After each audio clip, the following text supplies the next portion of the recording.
ಹಿರಿಯರದು ಕೂಡ ತಪ್ಪಿದೆ. ಏನಪ್ಪಾ ಅಂದ್ರೆ ಹೊರಗೆ ಹೋಗೋ ಸಂದರ್ಭದಲ್ಲಿ ಬಾಗಿಲು ಹಾಕು ಅನ್ನೋ ಬದಲು ಡೋರ್ ಹಾಕು ಅಂತ ಹೇಳುತ್ತೀವಿ.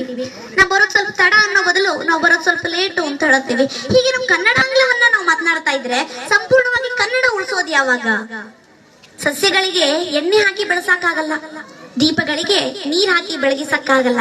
ಅದೇ ರೀತಿ ನಮ್ಮ ಕನ್ನಡವನ್ನು ಯಾವುದೇ ಇಂಗ್ಲಿಷ್ ನಲ್ಲೋ ತೆಲುಗುದಲ್ಲೋ ತಮಿಳ್ನಲ್ಲೋ ಮಾತನಾಡಿ ನಮ್ಮ ಕನ್ನಡವನ್ನ ಉಳಿಸಕ್ಕಾಗಲ್ಲ. ನಮ್ಮ ಕನ್ನಡವನ್ನ ಉಳಿಸ್ಬೇಕು ಅಂದ್ರೆ ಏನಿದ್ರು ಕನ್ನಡದಲ್ಲೇ ಮಾತನಾಡಬೇಕು ಅಂತ ನೋಡಿ. ನಮ್ಮ ಕನ್ನಡ ಅಂತ ತಗೊಂಡಾಗ ಬಹಳಷ್ಟು ಕವಿಗಳು ಬರ್ತಾರೆ. ಕವಿಗಳು ಅಂತ ತಗೊಂಡಾಗ ಪಂಪ ತಗೊಳ್ಳಿ, ರನ್ನ ತಗೊಳ್ಳಿ, ಜನ್ಮ ತಗೊಳ್ಳಿ, ಎಲ್ಲರೂ ಬರ್ತಾರೆ. ತಮ್ಮ ಒಂದು ಭಾವನೆಯನ್ನ ಹಾಡಿನ ಮೂಲಕ ಜನರಿಗೆ ಸಂದೇಶವನ್ನ ಹೇಳುತ್ತಾರೆ ಅಂತ ನೋಡಿ. ಬಾರಿಸು ಕನ್ನಡ ಡಿಂಡಿಮುವ ಎಂಬ ಒಂದು ಪದ್ಯವನ್ನ ಈ ಕುವೆಂಪು ಹೇಳುತ್ತಾರೆ. ಎಲ್ಲಾದರೂ ಇರು ಎಂತಾದರೂ ಇರು ಎಂಬ ಒಂದು ಪದ್ಯವನ್ನ ಕುವೆಂಪು ಬರೀತಾರೆ. ಎಲ್ಲಾದರೂ ಇರು ಎಂತಾದರೂ ಮತ್ತು ಕುವೆಂಪುರ ಬರೀತಾರೆ. ಮತ್ತೆ ಇನ್ನೊಂದು ಏನಪ್ಪಾ ಅಂದ್ರೆ ಉದಯವಾಗಲಿ ನಮ್ಮ ಚಲುವ ಕನ್ನಡ ನಾಡು, ಅದನ್ನ ಕುಯಿಲ್ಗೋಳ್ ನಾರಾಯಣ ರಾಯರು ಬರೀತಾರೆ. ಹಚ್ಚೇವು ಕನ್ನಡದ ದೀಪ, ಅದನ್ನ ಜಿ.ಎಸ್. ಕರ್ಕಿ ಅವರು ಬರೀತಾರೆ. ನರಕ ಕೇಳಿಸಿ ನಾಲ್ಗೆ ಸೇರಿಸಿ ಬಾಯಿ ವಾಲಿಸಿ ಹಾಕುದ್ರುನೆ ಮೂಗನಲ್ಲಿ ಮಾತನಾಡ್ತೀನಿ ಕನ್ನಡ ಪದವ ಅಂತಂದ್ರು. ಯಾರು? ಅವರೇ ಜಿ.ಪಿ. ರಾಜರತ್ನಂ ಅವರು ಅಂತ ನೋಡಿ. ಕುಮಾರವ್ಯಾಸರು ಅಂತ ತಗೊಂಡ ಎಷ್ಟು ಬುದ್ಧಿಶಾಲಿಗಳಿದ್ರು ಅಂದ್ರೆ ಬರೀ ಕೃಷ್ಣ ಅನ್ನೋ ಪದಕ್ಕೆ ಎಷ್ಟೆಲ್ಲಾ ಸಂಬಂಧಗಳನ್ನ ಕೂಡ್ಸಿವ್ರು ಹೇಳುತ್ತಾ ಇದ್ರು ಅಂದ್ರೆ ನೋಡಿ. ವೇದ ಪುರುಷನ ಸುತನ ಸುತನ ಸಹೋದರನ ಹೆಮ್ಮಗನ ಮಗನ ತಳೋದರಿಯ ಮಾತುಳನ ರೂಪನ ಅತುಳ ಬಲ ಭುಜದಿ ಕಾದಿಗೆಲ್ಲಿದನ ಅಣ್ಣನ ಅವ್ವೆಯ ನಾದಿನಿಯ ಜಠರದಲ್ಲಿ ಜನಿಸಿದ ಅನಾದಿ ಮೂರುತಿ ಗದುಗಿನ ವೀರನಾರಾಯಣ ಅಂತ ಹೇಳಿದ್ರಂತೆ. ನಮ್ಮ ಕನ್ನಡ ಹೇಗ್ ಹುಡ್ತು ಅನ್ನೋದಕ್ಕೂ ಕೂಡ ಅರ್ಥ ಇದೆ ಅಂತ ನೋಡಿ. ಕುವೆಂಪು ಅಂತ ತಗೊಂಡಾಗ್ಲೂ ಕೂಡ ಇದೊಂದು ಒಂದ್ ಸಂದರ್ಭ ಹೇಳ್ತೀನಿ, ಇವ್ರು ನಡೆದಂತ ವೇಳೆ ಹೇಳ್ತೀನಿ.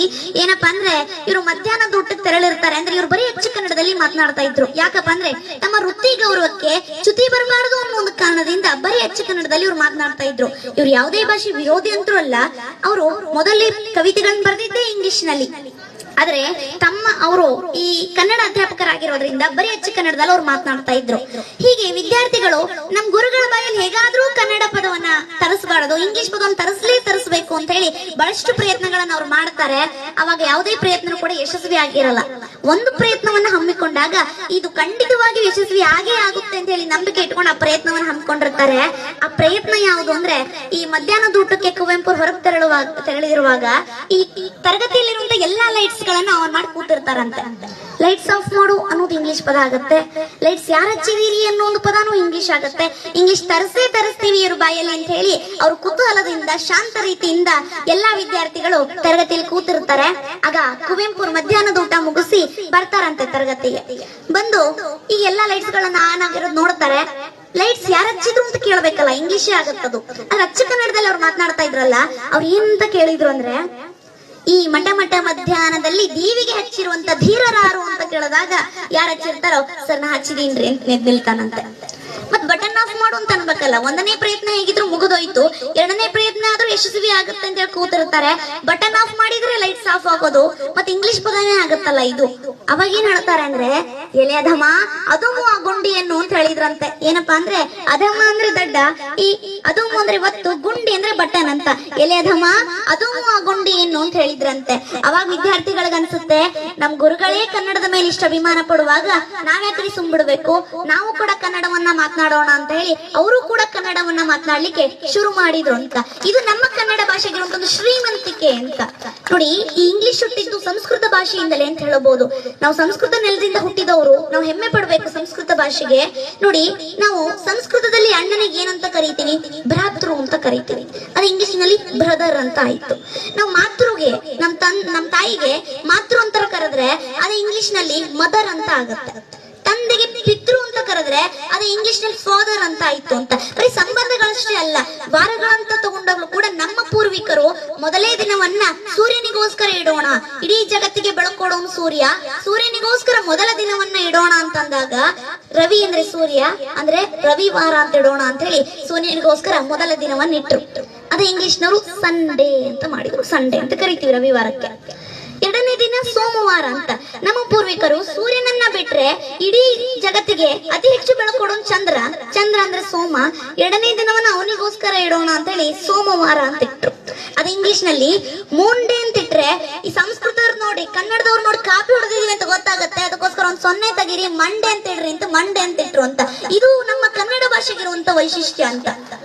ನೋಡಿ, ಇದಷ್ಟೆಲ್ಲ ನಾವು ಶತಂಬರ ಅಂತ ಕರೆದ್ರೆ ಇಂಗ್ಲಿಷ್ ನಲ್ಲಿ ಸೆಪ್ಟೆಂಬರ್ ಅಂತ ಕರೀತಾರೆ, ನವೆಂಬರ್ ಅಂತ ಕರೆದ್ರೆ ನವೆಂಬರ್ ಅಂತ ಕರೀತಾರೆ, ನಾವು ದಶಂಬರ ಅಂತ ಸಂಸ್ಕೃತದಲ್ಲಿ ಕರೆದ್ರೆ ಅದು ಇಂಗ್ಲಿಷ್ ನಲ್ಲಿ ಡಿಸೆಂಬರ್ ಅಂತ ಕರೀತಾರೆ ಅಂತ.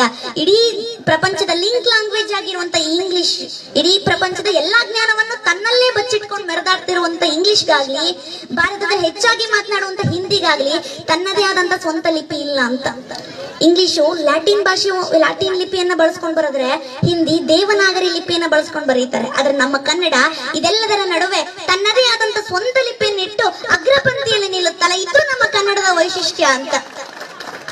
ಕನ್ನಡ ಒಂದು ಅಕ್ಷರ ಹುಟ್ಟಬೇಕು ಅಂದ್ರೂ ಅದರಿಂದ ದೊಡ್ಡ ನಿಯಮ ಇದೆ ಅಂತ. ಹೊಟ್ಟೆಯಿಂದ ಏನು ಉಸಿರು ಹೊರಗಾಗ್ತೀವಲ್ಲ ಆಗ್ಲೇ ಅಕ್ಷರಗಳು ಹುಟ್ಟುತ್ತವೆ.